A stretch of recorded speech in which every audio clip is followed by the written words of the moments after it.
মুশফিক ভাই এবং শান্ত ভাই বলছিল যে আমি আমার প্ল্যানটা যদি এক্সিকিউট করতে পারি কেউ মারতে পারবে না। তারা শুধু ফিল্ড সেটআপটা জানতে চাইছে আমার ফিল্ড সেটআপটা কি। ফিটনেসটা ঠিক করার চেষ্টা করছি, বাকি যে কাজগুলো আছে ওগুলো প্রপার ওয়েতে করার চেষ্টা করছি। দারুণ একটা ম্যাচ দেখলাম, দুর্দান্ত সুপার ওভারে করালো, তার আগের ওভারও আপনি দুর্দান্ত করলেন।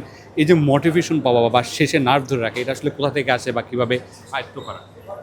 এটা আসলে প্র্যাকটিস করার মাধ্যমে আসছে। লাইক আমি যে পরিমাণ প্র্যাকটিস করছি আলহামদুলিল্লাহ এটারই ফল পাচ্ছি। সো লাস্ট যে টুর্নামেন্টে খেলছি ওই টুর্নামেন্টে আমি সেম থিংটাই করছি। সো ওইখান থেকেই কনফিডেন্সটা আসছে আলহামদুলিল্লাহ। এই ম্যাচের আগে বা সুপার ওভারের আগে আপনাকে কোচ বা ক্যাপ্টেন আসলে কী বার্তাটা দিয়েছে?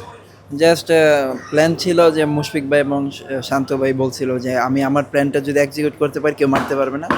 সো তারা শুধু ফিল্ড সেটআপটা জানতে চাইছে আমার ফিল্ড সেটআপটা কি। তো আর বাকিটা আমি করছি। প্রথম বলটা দেখেছিলাম যে একটু ওয়াইড হয়ে গেছে, তারপর কি একটু চাপ মনে হচ্ছিল? না না না, চাপ মনে হয় না, কারণ আমি জানি যদি আমি পারফেক্ট করতে পারি ইনশাল্লাহ মারতে পারবো না। একটু যদি বলে, লাস্ট 6 মাস ধরে দেখছি যে আপনি খুব ভালো উন্নতি করছেন, মানে খুব চোখে পড়ছে। মানে এমন কি কাজ করেছেন লাস্ট 6 মাসে এত বেশি ডিফারেন্স চোখে পড়ছে? ফিটনেসটা ঠিক করার চেষ্টা করছি, বাকি যে কাজগুলো আছে ওগুলো প্রপার ওয়েতে করার চেষ্টা করছি। সো আলহামদুলিল্লাহ আমার কাছে মনে হচ্ছে এইটার জন্য। রাজশাহীর দর্শকদের জন্য যারা এত রাত পর্যন্ত সেই ঠান্ডার মধ্যে খেলা দেখেছে আপনাদের, না, সবাইকে আসলে অনেক ধন্যবাদ যারা এই শীতের মধ্যেও আমাদের খেলা দেখছে এবং আমাদের সাপোর্ট করছে।